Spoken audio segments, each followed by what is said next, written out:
Gampangnya mulut Ibu Marissa Putri, temui keluarga IRT, minta diselesaikan secara kekeluargaan.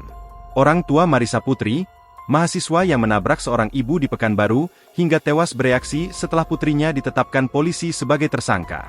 Diketahui, Marissa Putri kedapatan mengkonsumsi narkoba jenis ekstasi, hingga berujung menabrak ibu-ibu bernama Renti Marningsih di Pekanbaru pada Sabtu, 3 Agustus 2024, pagi. Satuan Polisi Lalu Lintas Polresta Pekanbaru akhirnya menetapkan Marissa Putri sebagai tersangka kecelakaan yang menyebabkan hilangnya nyawa Renti Marningsih. Terkini ibu dari Marissa Putri dikabarkan sempat meminta maaf mendatangi keluarga korban.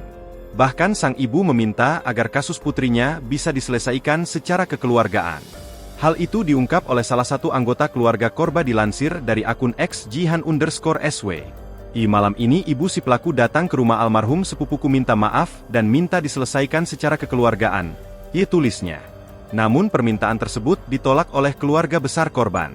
Dihadirkan saat konferensi pers Minggu, 4 Agustus 2024, Marissa Putri mengaku tidak sadar sudah menabrak korban. Ia pun meminta maaf atas kelakuannya itu.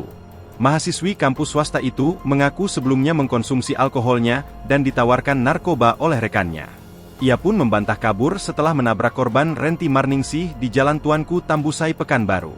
Ia kembali ke lokasi kejadian setelah dikejar oleh warga. Marissa Putri mengakui kecelakaan itu terjadi karena efek pengaruh narkotika jenis ekstasi yang dikonsumsinya saat berkumpul bersama teman-temannya. Di kantor polisi, dirinya hanya bisa pasrah sembari menangis atas apa yang telah diperbuatnya.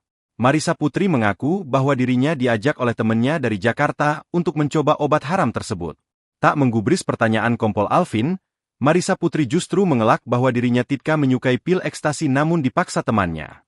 Download Tribun X sekarang, menghadirkan lokal menjadi Indonesia.